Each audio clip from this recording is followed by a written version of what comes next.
जलन। ममता बहुत ही सीधी और प्यारी लड़की थी, वहीं सुनील सरल और आगे सोच रखने वाला लड़का। सुनील, बेटा सुनील कहाँ है? अरे जरा एक गिलास पानी तो दे दो। हाँ माँ, अभी आया। क्या माँ, पानी तेरे सर के पास ही तो रखा है। क्या हो गया है, तबीयत खराब है क्या? अरे नहीं नहीं, वो उठने का मन ही नहीं कर रहा था, तो देखा ही नहीं। वैसे क्या कर रहा है? यहाँ बैठ ना मेरे पास। माँ पढ़ रहा था। वो क्या है ना, नौकरी में तो वक्त नहीं मिलता, अब ऑफिस से घर आकर ही तो वक्त मिलता है। अच्छा अच्छा ठीक है, पढ़ ले जा बेटा। सुनील पढ़ लिख कर और आगे बढ़ना चाहता था, लेकिन माँ की तबीयत खराब देखकर सोचता है कि शादी ही कर ले। कब तक माँ का ख्याल अकेले रखेगा? एक दिन। माँ, ये ममता है, मैंने इससे शादी कर ली है। तुम्हारी तबीयत भी ठीक नहीं रहती, तो मैंने सोचा शादी कर लेता हूँ। घर संभालने वाली और तुम्हें संभालने वाली कोई आ जाएगी तो अच्छा रहेगा। माँ अचानक से सामने बहू देखकर हैरान रह जाती है।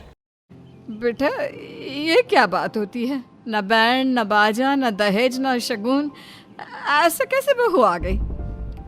माँ तू तो जानती है, मैं नौकरी के साथ पढ़ाई कर रहा हूँ, तो कहाँ से इतना पैसा बचा पाता कि धूमधाम से शादी करता। वैसे भी माँ, लोग तो आकर खाकर निकल जाएंगे, इसलिए बस वैसे ही। माँ जी, मैं आपका ख्याल रखूँगी। वैसे भी ये आगे की पढ़ाई कर रहे हैं, अच्छा कुछ कर गए तो सबके दिन फिर से अच्छे आ जाएंगे। सास को ममता की बात ठीक तो लगती है, लेकिन मन में कहीं कहीं लगता है कि कहीं बहू बेटे को लेके फुर्र ना हो जाए और फिर वो रह जाएगी अकेली। बेटा देख, मेरा जो कुछ भी है वो सुनील ही है, और सुनील का भी अब इस दुनिया में मैं ही हूँ और कोई नहीं। क्या सुनील? बिल्कुल माँ, लेकिन आज से ममता भी मेरे जीवन का अहम हिस्सा है, जैसे तू है। सास को बड़ा बुरा लगता है कि उसके सल्तनत में कोई और हिस्सेदार कैसे हो सकता है। कैसे कोई माँ और उसके 30 साल के बेटे के जिंदगी में अचानक से आकर बराबर का हिस्सेदार बन सकता है। देख बहू, मैं भले थोड़ा बीमार रहती हूँ, लेकिन इसका मतलब यह नहीं कि घर की चीज़ों में मेरा कंट्रोल ख़त्म हो गया है। मैं आज भी इस घर की रानी हूँ, समझी? बेटा सोचता है कि ये माँ को अचानक से क्या हो गया। जो कल तक कहती थी कि जिंदगी का कोई भरोसा नहीं, वो आज अचानक से जंग के मैदान की झांसी की रानी कैसे बन गई। माँ क्या हो गया है? सब ठीक है ना? अचानक कैसी बात कर रही हो? ममता का आज पहला दिन है, स्वागत करो उसका। आसपास की आंटियों को बुलाओ, नई दुल्हन की मुंह दिखाए करवाओ।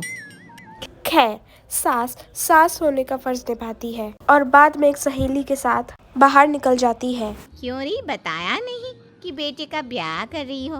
वैसे तो सारा दिन हम ही में घुसी रहती हो। अरे मुझे भी तो अभी पता चला, यूं अचानक सर पर लेकर आ गया। कहता है बहू है माँ तुम्हारी। अब इसको भी इतना ही मैं प्यार करता हूँ जितना तुझे करता हूँ। लो जी, ये क्या बात होगी?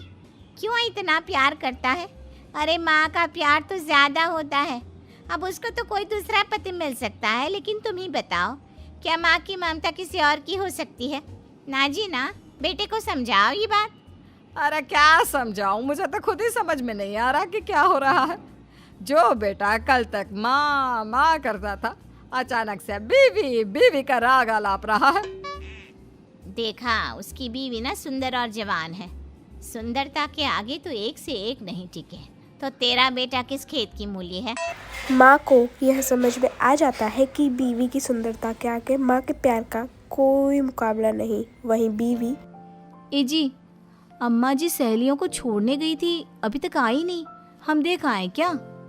अरे रहने दो ना, आ जाएंगी। कहाँ जाएगी, उनकी आदत है। एक बार जाती है तो पूरी पंचायत खत्म करके ही आती है। अच्छा ही है, खाना वाना खा कर गई होगी। छोड़ो ना, घूमेगी तो खाना पचेगा नहीं तो ऐसे ही खाट पकड़ लेगी। बहू भी शांत हो जाती है। उधर सास सोचती है कि आज मैं देर से घर जाऊंगी। जब बेटा परेशान होकर ढूंढेगा तब मजा आएगा। बीवी को खुद ही पता चल जाएगा कि माँ के आगे उसकी दाल नहीं गलेगी। लेकिन वहीं दूसरी ओर घर पर, ए जी, माँ जी अभी भी नहीं आई। हमको तो घबराहट हो रही है कि क्या करें। जाकर पता करें किसी के घर। अच्छा, कहाँ जाओगी ये भी बता दो। पहला दिन है तुम्हारा इस घर में और एक ही दिन में मोहल्ला छानोगी क्या? हाँ, तो आप भी तो नहीं जा रहे हैं ना, हमको फिक्र हो रही है। अरे यार, ये रोज का है अम्मा का, खाओ और सो जाओ। बस फिर क्या था, बेटा बहू खाना खाते हैं और कमरे में सोने चले जाते हैं। उधर सास को जब कोई नहीं लेने आता तो वो थक हार कर घर चली जाती है। वो देखती है कि सारे घर की लाइट बंद है। सास को गुस्सा आता है, बहू, ममता बहू कहाँ हो? लेकिन सारे दिन की थकी बहू को ऐसी नींद आती है जैसे किसी ने भांग की गोली खिला दी हो। वो तो नहीं उठती, उठकर आ जाता है, बेटा अरे क्या बात है अम्मा, काहे चिल्ला रही हो? अरे सो जाओ ना, सुबह की थकी है बहू, वो सो रही है। जोर से बोलोगी तो नींद खुल जाएगी उसकी। माँ को गुस्सा आ जाता है। फिलहाल तो सो जाती है, लेकिन मन में बहू के लिए बहुत सारा जहर भरा होता है। सुबह बहू चाय बना रही होती है कि धीरे से गैस तेज कर देती है, जिससे चाय का बर्तन जल जाता है। जैसे ही बहू चाय का बर्तन उठाती है, उसका हाथ जल जाता है। मेरा हाथ जल गया। वो जोर जोर से चिल्लाकर इधर उधर भागती है कि सास थोड़ी देर में उसके हाथ में पानी डाल देती है। हाय रे बहू, क्या कर रही हो? पहली बार रसोई छुई हो क्या? सासू माँ गलती से गैस तेज रह गई थी और बर्तन जल गया, जिससे मेरा हाथ जल गया।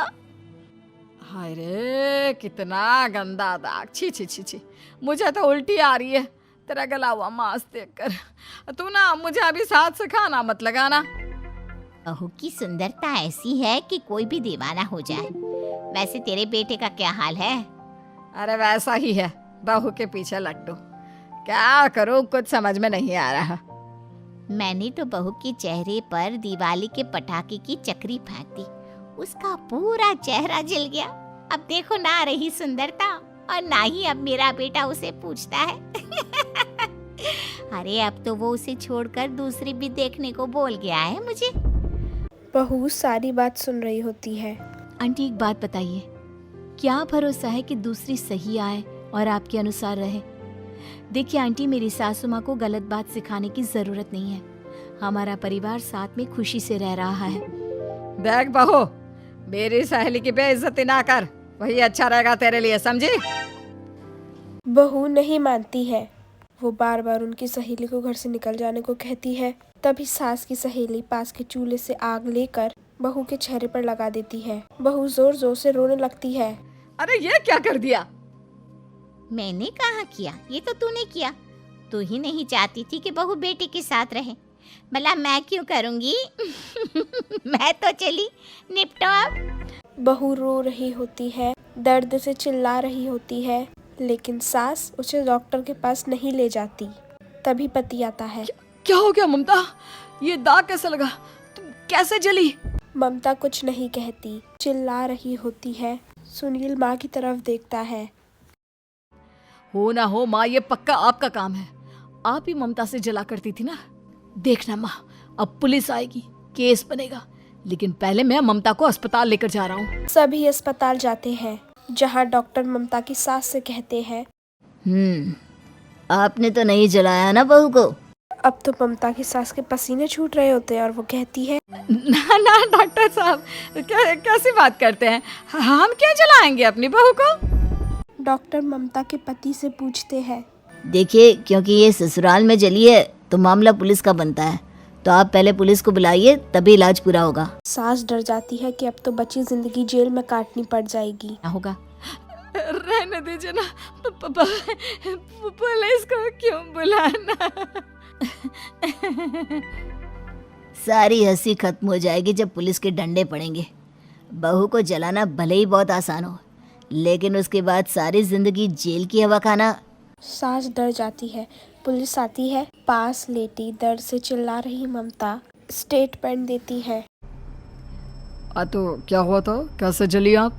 ममता पास खड़ी सास को देखती है।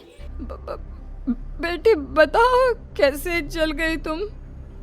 ओए, काका का किरण वाली शाहरुख, चुप, बिल्कुल चुप। सास चुप। सभी इंतजार करते हैं कि ममता क्या बोलेगी। जी, मैं खाना बना रही थी, लकड़ी उड़कर मेरे ऊपर गिर गई और मैं जल गई। सास बहू की बात सुनकर रोने लगती है। देखा माँ, कितनी समझदार है ममता।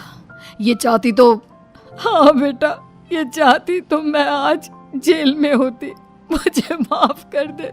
मैं आगे से अभी कभी ऐसा नहीं करूंगी। बहू के साथ मिलकर रहूंगी, मुझे माफ कर दे।